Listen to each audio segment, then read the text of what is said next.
Marty Agather here at the 2015 Legislative Conference. I'm joined by Bob Fee, the state national representative from Kansas. Bob, welcome. Good morning. Thanks for having me. You're absolutely welcome. We'd love to have you.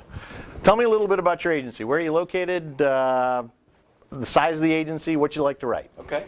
Well, we're in Hutchinson, Kansas, which is pretty much right in the center of the state, which is pretty much right in the center of the country. So we're close to the actual center of the continental United States.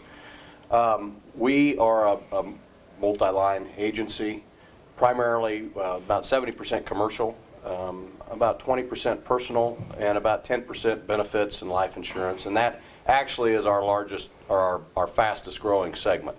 Well, I would say we're a generalist. We're in a town of about 40,000 people. We have also offices scattered across Kansas. We're in the Kansas City area. We have an office in Salina and McPherson and Wichita and Dodge City. So we're trying to spread that risk a little bit around the state. My brother and I own the agency. My brother's son Jordan has joined us and is a young agent. And so we're just a growing, hopefully growing business that has got some perpetuation coming. Excellent. Do you have a significant farm business? Or? We write some ag farm type business that I would not say is our largest segment, unbelievably. We like medical risks. We write some manufacturing, quite a bit of manufacturing, and just kind of, like I said, general business type accounts. I think the fact that you said that you're doing some benefit stuff is interesting, because a couple of years ago everybody assumed that with the ACA, Obamacare, that everybody, that was going to just disappear for us. So how have you seen that develop, and what is how? Very interesting. Okay, we did a strategic plan about 3 years ago now, 2.5 years ago, and part of that plan was, hey, what are we going to do with benefits? Are we in it? Are we out of it? Where is this going? As a result of that strategic plan and discussing, we actually found, or actually she found us, we found someone who is as knowledgeable with the Affordable Care Act as anyone maybe in the country. And she has an HR background. She has a background working with a third-party administrator, and she wanted to be in sales. Well, she's a consultative salesperson more than anything.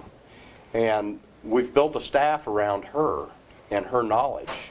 And like I said, the need for consultants with benefits right now is enormous, because nobody knows what their responsibilities and obligations are under the new Affordable Care Act, and we're able to help them. We can either provide just the advice at a fee, or we can take over your benefits and provide the advice along the way. So it's been a really good, a very good thing for our clients. That's who we're going to see first, and I think it's something that they are appreciating more and more. That's really interesting. So you took what sort of common wisdom said was this was going to create a hole on our income statement, and you said, no, this provides a new opportunity. That's absolutely right, and we really do see that as a fast-growing segment of our business. So what would your advice be to the viewers of our video here on how they might think about this as an opportunity for their agency? Well, two things. Number one, consultative selling works. And number two, the Affordable Care Act and all the nuances that are out there provide us a great opportunity to advise our clients and hopefully sell a product along the way.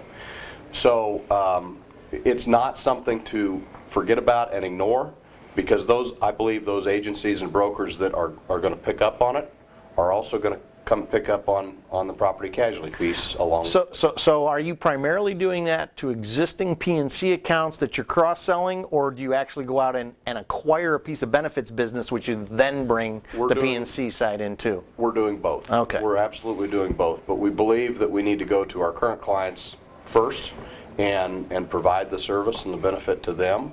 And some of them already work with somebody else, and that's fine as long as they know that we're doing it.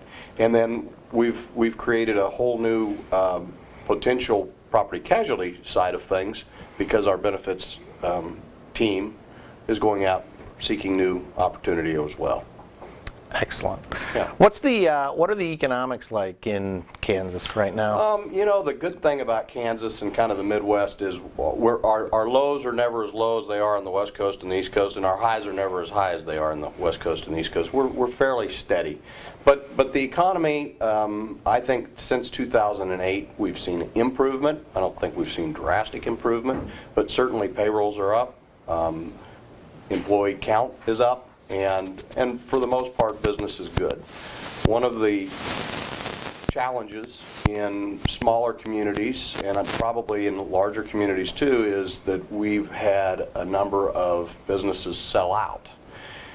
When a business sells out to either a multinational company or just a larger company headquartered in Chicago, we tend to lose the business. And so that's why we're having to really spread across Kansas looking for a new opportunity, because that becomes a challenge in small town That consolidation, USA. yes.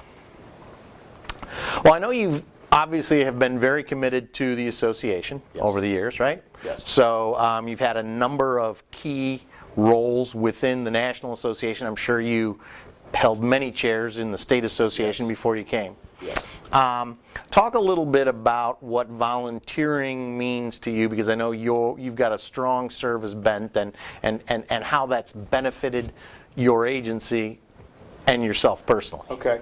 Well, I'll credit my mom and dad, because they instilled in us at an early age that you know, from whom much is given, much is expected. And we have been given, blessed with quite a bit. And so our whole focus in our agency is to give back. And we try to give back in many, many ways in our communities, all the communities that we're in. And I have always been a believer in giving back to our industry. This is a fantastic industry with some of the best people I've ever met are in this industry, in this association. And by my giving, I always get more than I give. I always get more than I give. And so I think it's you know, servant leadership is a good way of living your life and being a part of your community and being a part of your industry, and that's just what I believe. I agree. Words to live by, without question. Now that you've been at the national level for some time, Yes. Tell me what's one of the big issues that you've gravitated towards that you think this association needs to move towards to really make a difference. That's a big question. Sure. We have so many things going on at this association. I guess if I boiled it down, I would say that one thing I tend to think that we should do is a little bit of a self-examination on what we're doing. Are we doing too much? What is good for our members? What do they want? And recognize that, and there may be some things that we don't need to do anymore, so that we can put more money into other areas and opportunities that will benefit our membership. And we need to remember that as an association, we always need to be mindful of who's footing the bill for us. It's our members. If we're not providing services and things that they need, they're not going to join, and they're not going to be involved. So I guess I don't have any one thing. That was a tough question. Yeah. But I think it's a real holistic look at ourselves as a national association, and I think each state needs to do that as well, so that we can really be lean and mean and do the very best that we can for our members. I think what you're describing is stewardship, because we ask our members to participate, Yes. and we have to make sure that we are maximizing the value of the resources that they provide to us, That's because they correct. expect nothing less. That's correct. Absolutely. All right. Well, Bob, I want to thank you. I know you're busy. You've got another meeting to get off to. Thanks for coming. Thank you. We'd love to do this again if we've All got right. a chance. All right? We'll get a chance. All right. Thank Thanks. you. Bye-bye now. Bye.